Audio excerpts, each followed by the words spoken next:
morning. So I've been at Sunrise about 10 months now, and as a pastor, whenever you go to a new church, you want to look at the most important things first, and the most important thing is clapping ability, because churchgoers are renowned for clapping horribly offbeat, and I can tell you honestly that we definitely added that stereotype. And but my favorite people when it comes to worship are not those people who can clap on beat and those people who have, amazing voices. My favorite people are those who they sound like they've got gravel stuck in their throat and they just don't even care and they're just going after God. Because worship isn't about sounding good.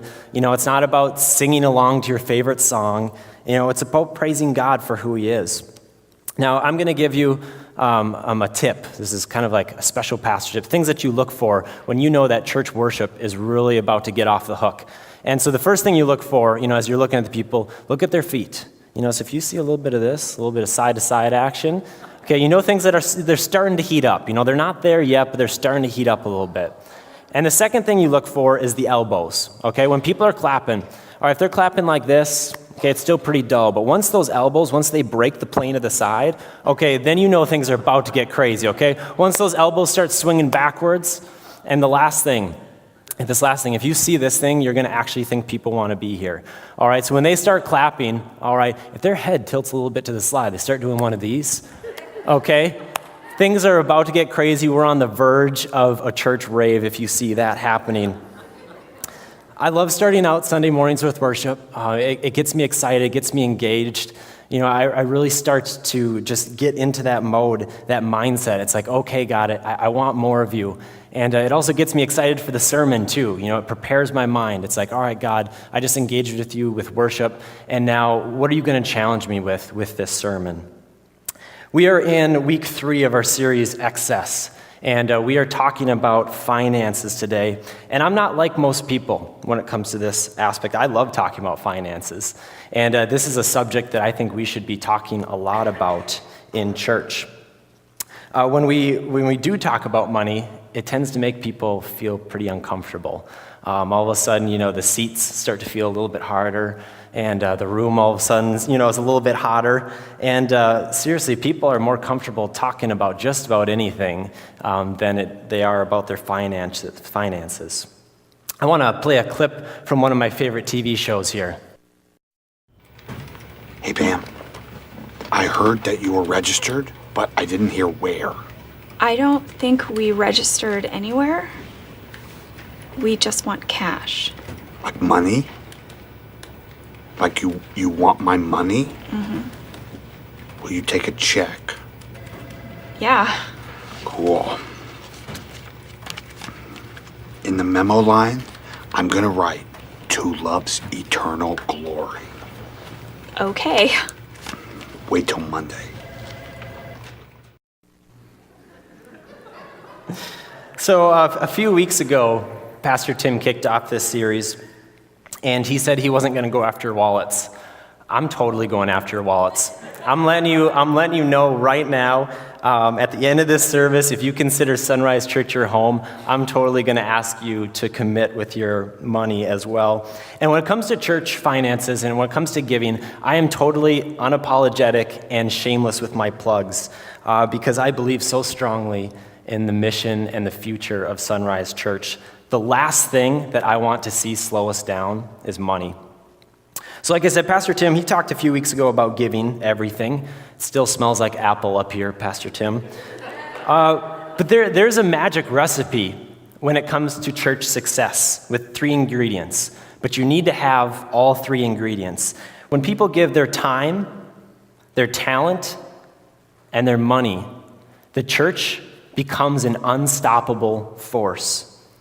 Now what happens is if people don't give their time, churches try to offset that by hiring more staff. But it doesn't fix the problem because the people, they aren't invested personally. And so even if you grow bigger, you just have to constantly hire more staff. Number 2, when people don't give their talent, churches try to balance that by hiring talent instead of pastors who have a heart for ministry. A lot of churches have moved the route of hiring professional musicians to run their worship Sometimes these musicians, they're not even Christians, and they don't realize that they're actually losing out on worship altogether. It's just turning to music. And we don't come here just to sing any sort of music. We come here to worship God. Number 3, when people don't give their money, the vision of the church becomes stagnated. It usually means the lead pastor is understaffed and overworked, and there are never enough resources to bring that vision into reality. It's simply survival mode. And I've been a part of too many churches that have lived for years off of survival mode because they were too afraid to talk about money in practical and realistic terms. So in high school, I took a weightlifting class. I can tell what some of you are thinking, it didn't work. You know what, I'm not going for bulk, I'm going for the athletic cut, okay? But anyways, my teacher, he gave some great advice, and I want us to use that as advice today as we talk about finances. And so what he said is, before any of you step through that door into the weight room, I want you to leave your ego before you walk in. He said, I don't care how much or how little you can lift. He said, we're not trying to impress, we're trying to improve. And that's some ageless wisdom right there. I often hear people say, money isn't important to me. And my response is, either you have way too much and you need to give some away, or you're just flat out broke and you don't want to think about the fact that you don't have any. Because money does matter, and that's why Jesus talked about it so much. Money matters. I guarantee you in this room right now, we have a small amount of people who are really good with money. We have a large group of people who are just really terrible when it comes to finances. We have some people who look like they have a lot of money and they don't. And we have some people who you wouldn't guess that they have any money and they actually have a lot. So regardless of where you're at on the financial spectrum, I want you to take your ego out of it because we all have something that we can learn. So I want you to turn to your neighbor and say, take your ego out of it. We have a money problem in the U.S. The average U.S. family has $8,377 in credit card debt alone. So that means that the average family owes $8,377 that they don't have. We have started to think that access means permission. Well, I applied for a line of credit. They gave it to me. I guess I should use it, right? Some of you might know the story of King David and Bathsheba.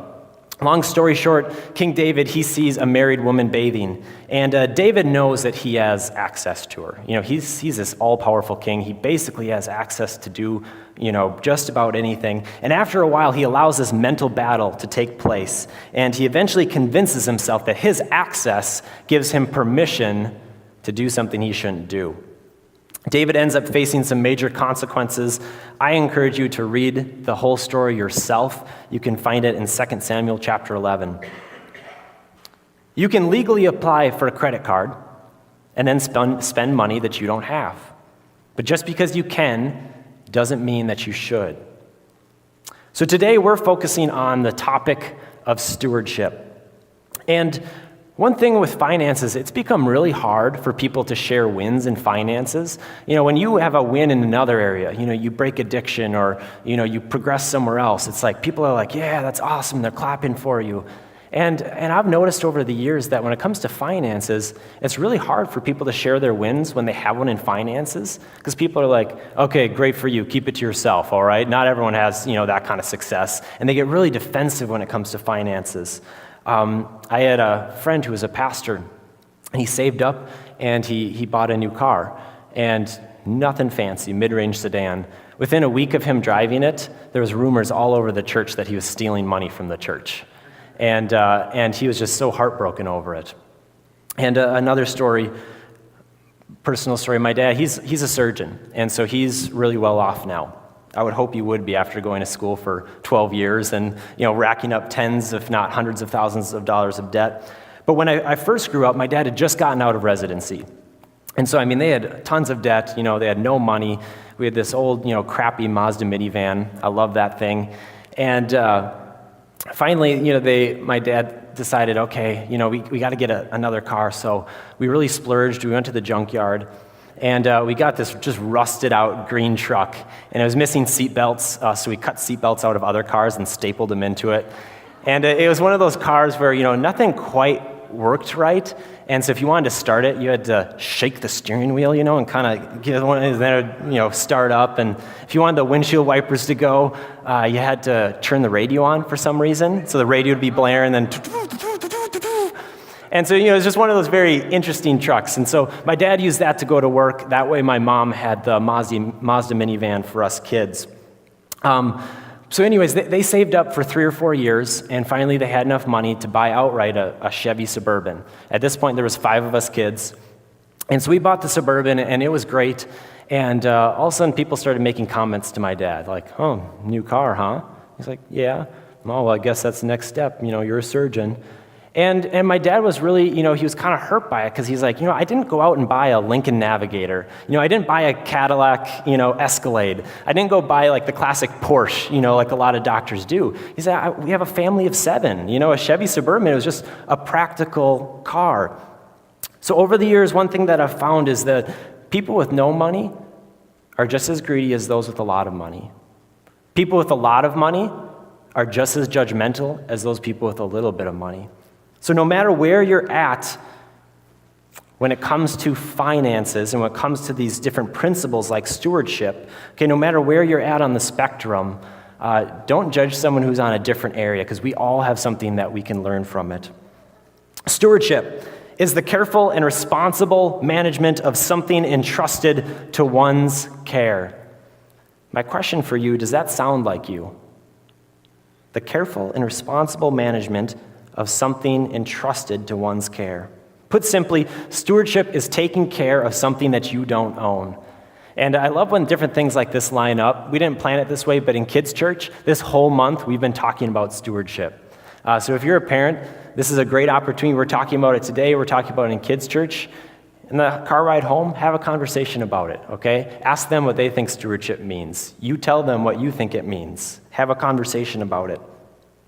But when I like to think of stewardship, I like to think of it in terms of, resourcefulness and effectiveness. How effective are you being with your money? What do you have, for those of you that have been in the workforce 10 years, 20 years, 30 years, what do you have to show for all that money that you've made over the years? There was a short while that I actually took all my licenses and became a financial advisor. It's a really empowering feeling when you learn to control money instead of letting it control you. And I really wanted to help other people feel that way. When it comes to stewardship, the first thing that we need to do is we need to change our mindset. Listen to Psalm 24. The earth is the Lord's and all it contains, the world and those who dwell in it. Turn to the person next to you and say, I don't own anything. This is the single biggest realization that needs to happen. Because all of a sudden, the question isn't, can I afford that $5 cup of coffee? Do I deserve those new clothes? All of a sudden, it changes to this conversation with God. God, how should I spend our money? Everything is ultimately yours, but you've given me this single lifetime to use it well, to steward it well. So you might be wondering, are you saying that I should question every non-essential purchase? Maybe. Oftentimes I've heard taught in church that God never wants you to feel guilty. I don't think that's true. When you've done something wrong, God wants you to feel guilty. The real problem becomes when you do something wrong and you don't feel guilty, that's when we've got the real problem. We can be so quick sometimes to brush past mistakes that we don't learn from them. Sometimes we even enable friends and family because, something really bad happens. We try to comfort them and, we just like, hey, forget it. God forgives you. Move past it. Push forward. Now, trust me, I wholeheartedly believe in peace, grace, restoration, forgiveness. But those are a result of repentance, remorse, a commitment to change. Let guilt play its role. The hope is that guilt, or if you want to call it conviction, is that it leads to restoration.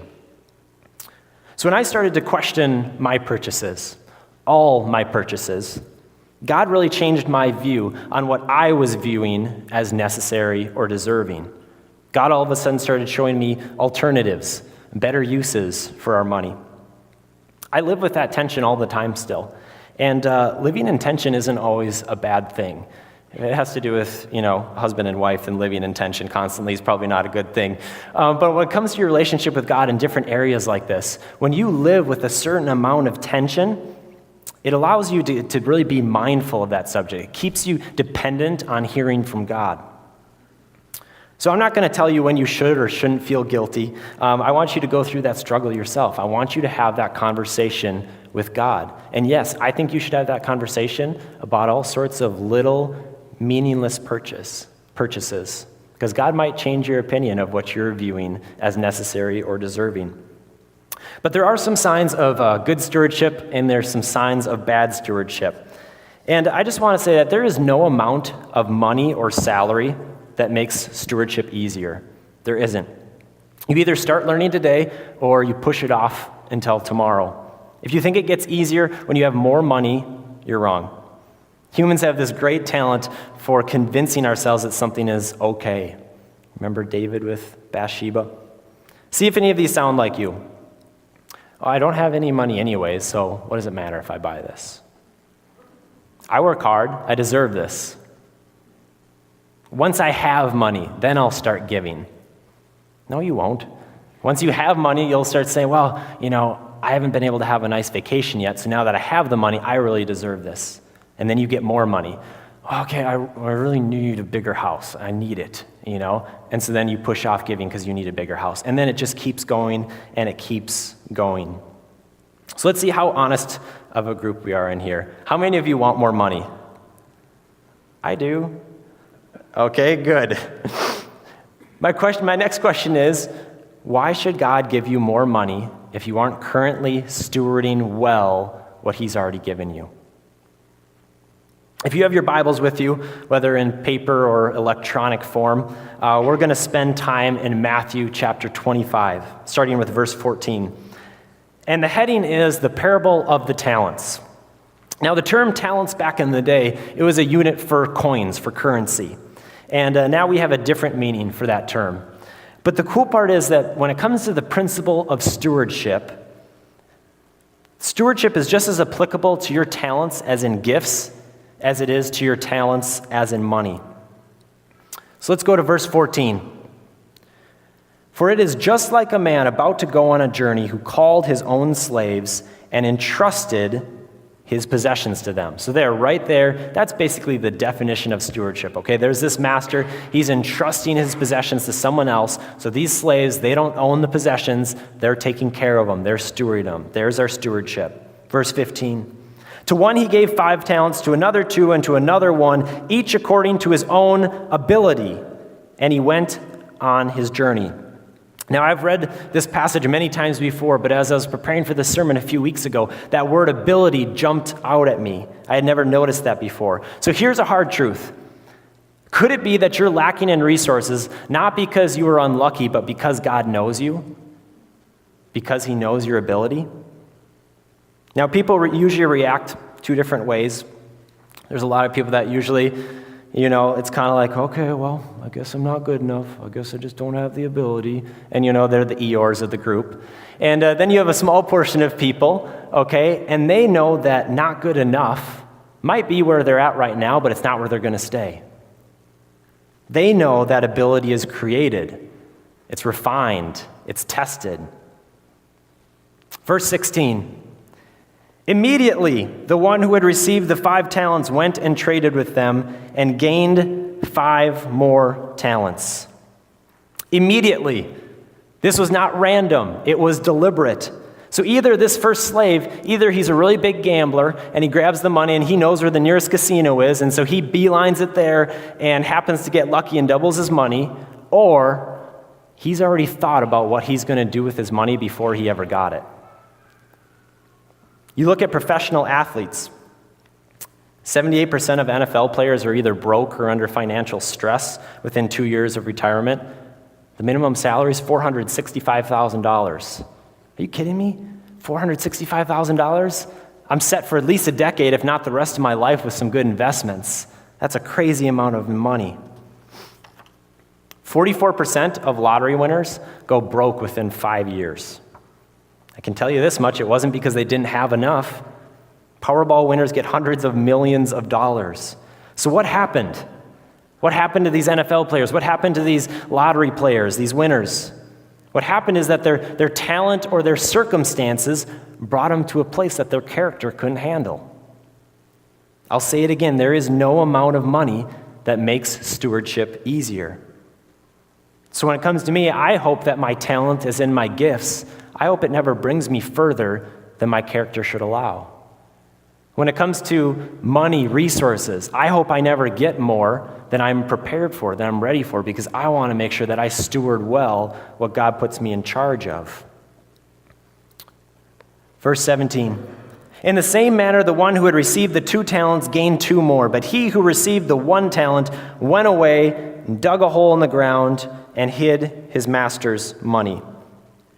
So a modern day example of this would be leaving all your money in a savings account. Because savings accounts nowadays, you get about 0.01%. And maybe if you're lucky, you do a high yield one or you put it into an online savings account, you might get 1%.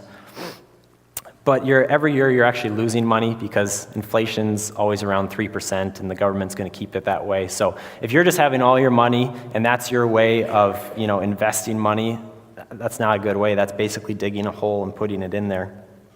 Verse 19. Now after a long time, the master of those slaves came and settled accounts with them. The one who had received the 5 talents came up and brought 5 more talents, saying, Master, you entrusted 5 talents to me. See, I've gained 5 more talents. His master said to him, Well done, good and faithful slave. You were faithful with a few things. I will put you in charge of many things. Enter into the joy of your master. Kind of makes me laugh, like such a term of endearment, good and faithful slave. But I'm convinced that God is shrewd. I'm convinced that God is resourceful. And he can create an abundance of resources out of nothing. But he's not going to waste resources on someone who's not going to, take care of them, someone who's going to mishandle them. I love the end of verse 21. Enter into the joy of your master. He's basically saying, now that I know that you're trustworthy, you have access to so much more.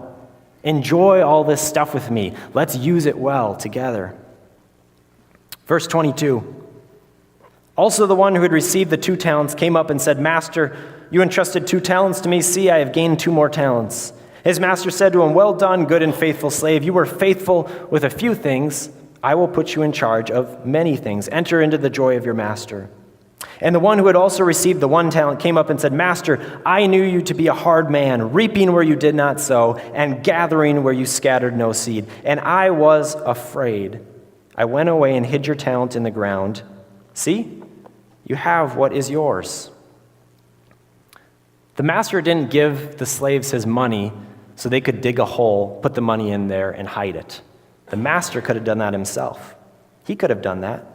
But we get a glimpse here into what was driving that 3rd slave. He said himself, I was afraid.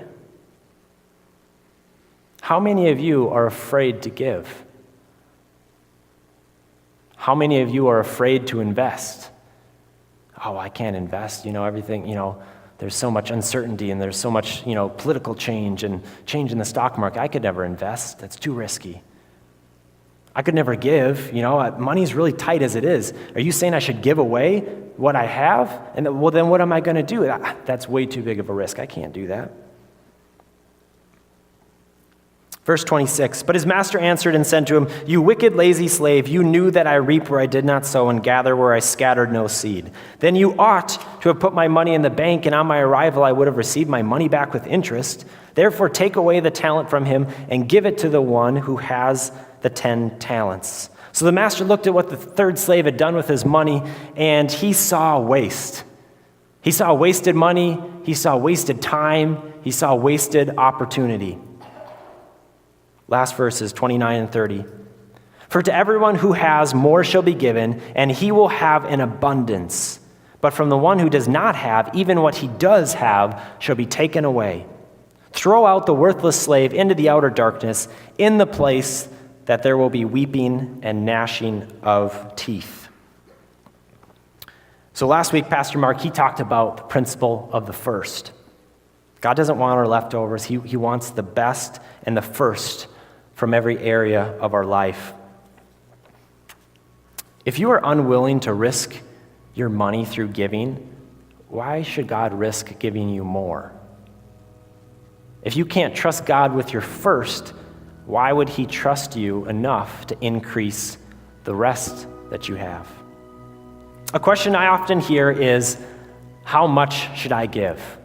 How much should I give, My answer is, enough so it affects you. Maybe you've never given before, okay? Maybe you never saw the purpose in it. Well, I'd challenge you with this. Start with 1%. Everyone can give 1%. Start there. Well, how do I give when I don't have anything? I don't have anything to give. What am I supposed to do? Well, that means your priorities are out of order. Remember, we're supposed to give of our first. So when we give to God, then everything else is the scramble. Then it's, how do I buy this? How do I buy that? But we don't have to worry about how I'm going to give to God because that is the first thing that we already did. Maybe you've given for a long time and you've started to see 10% as the finish line. Maybe you need to start viewing that as the starting point instead. I want to share a personal story with you, and I'm not looking for some sort of, pat on the back like, oh, Zach and Amy, how great of you. This is simply a story of obedience, okay? God told us to do something with his money, and we did it. So this is when Amy and I, we had just gotten married. We had one car. We had a 95 Crown Vic. She loved it. I hated it. We were constantly repairing it. And I biked or walked to work. She took the car. She substitute taught for 3 different school districts. Then a couple evenings a week, she would work at Caribou. And then we coached soccer together. And I also taught kickboxing. And I worked at a restaurant. And I was a campus pastor too. My wife and I, we started a church, a campus church in Edina. And so we were putting in, like 70 hours a week. And at the time, it didn't seem like that much, to be honest, because we were, a little bit younger then, and we loved what we were doing. Now I look at it and I never want to work 70 hours a week. But, but back then, we really just loved everything that we were doing. And I'm a saver. And I love to save. I love checking the bank accounts and seeing the money, get a little bit higher. And so I was the one who dealt with our finances. And so at the time, we were giving 15% of our income. And I was praying one day, and all of a sudden, God's like, I want you guys to start giving 20%. I was like, oh, that's kind of a big jump. All right. So I went and talked to Amy. I was like, hey, Amy, I feel like this is what God's telling us. And Amy was just Amy, and she said, all right, let's be obedient. Go do it, I was like, all right. So we started giving 20%. And a few weeks later, at the restaurant that I worked at, I was a busboy. My manager, he calls me in, and he's like, hey, come up to my office. So I come up there, and he's like, why haven't you picked up any of your tips? I was like, tips? He's like, yeah, you're the busboy, but the servers, every single shift, they tip you out. You have a pile of tips, waiting here for you. So he gives me the envelope, and there was $300 some in there. And that was just literally a fortune. And I was just like, oh my gosh, God asked us to give more, and then he provides more too. So a few weeks later, I'm praying, and God's like, all right, I want you guys to give 25%. And we're like, okay. I was starting to get a little sweaty, all right, God, this is getting to be kind of a lot. But okay, so I go to Amy, we talk it over.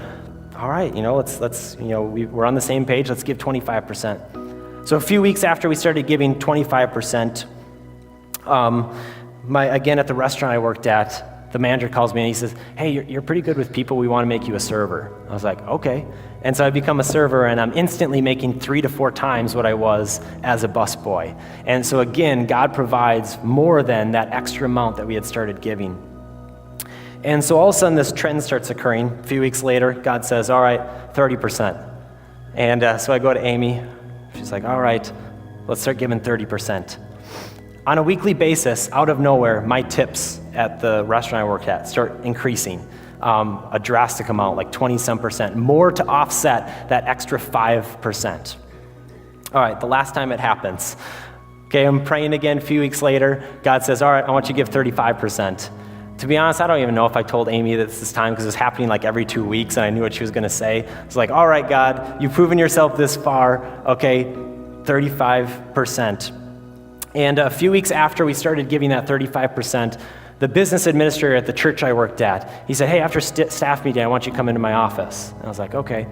And so he brings me in there and just looks me in the face and he goes, how are you doing financially? And I was kind of caught off guard and I was like, whoa, that's a very upfront question. And I was kind of stumbling over my words, like, yeah, we're doing okay, like we're living frugally, not a lot extra. And he looks me in the eyes and he goes, we don't pay you very much. And I kind of paused for a few seconds and I said, no, you don't.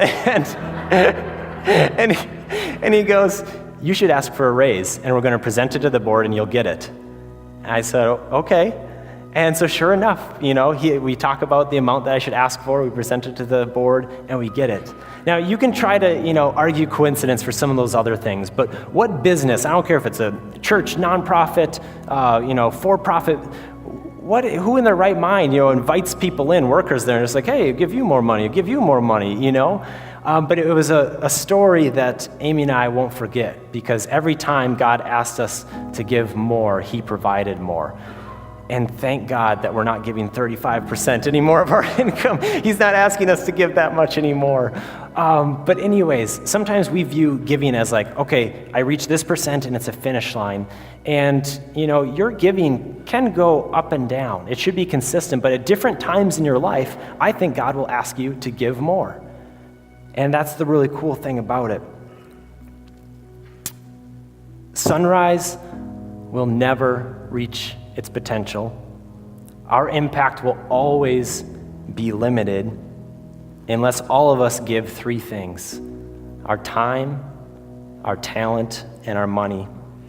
In a minute, we're going to have an opportunity to just talk and hear from God. I have no problem saying it, just like Kevin or just like Pam from the office. We want your money. Every single day, I see certain things as a church that we can or can't do because of money, because where our finances are at. So really quickly, I want to mention two misconceptions about biblical generosity. The first one, well, God's happy with consistent giving, even if it's not generous. We're called to do more than just give. We're called to give our best. And the second misconception, well, God's happy with generous giving, even if I only do it, occasionally, even if it's not consistent. Generosity isn't supposed to be an act, it's supposed to be a way of life. God wants your first.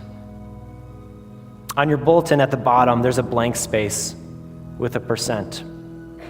I'm going to ask that if you consider Sunrise Church your home, you commit to it by supporting it with a percentage of your income, starting from today, moving forward.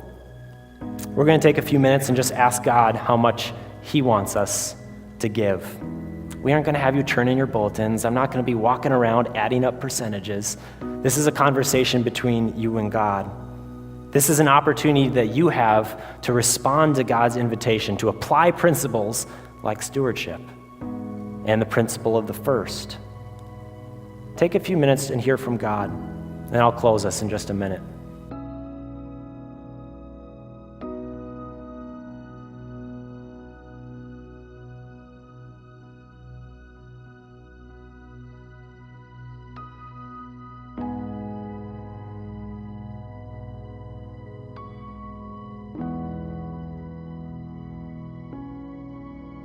Maybe you didn't hear anything. If that's the case, I encourage you to start at 1% and go from there. If God did tell you something, I encourage you to be obedient and just follow through with what he told you to do, and God's going to provide on the other end. Will you pray with me? God, I just pray that we would become truly generous people. Generous with our time, generous with our talents, generous with our money. Help us to give in such a way that it actually affects our life. Help us to see all of the good that we can do with our money, all the good that we can do through church, all the good that we can do through helping individuals that we know. God, help give us a heart where we want to spend our money on other people, not ourselves. God, help us to apply principles like stewardship. Help us to truly view it as your money that we're taking care of. Help us to apply principles of the first. Help us to be consistent givers, generous givers. God, you've given so much to us. Help us to give back. Pray this all in your name. Amen.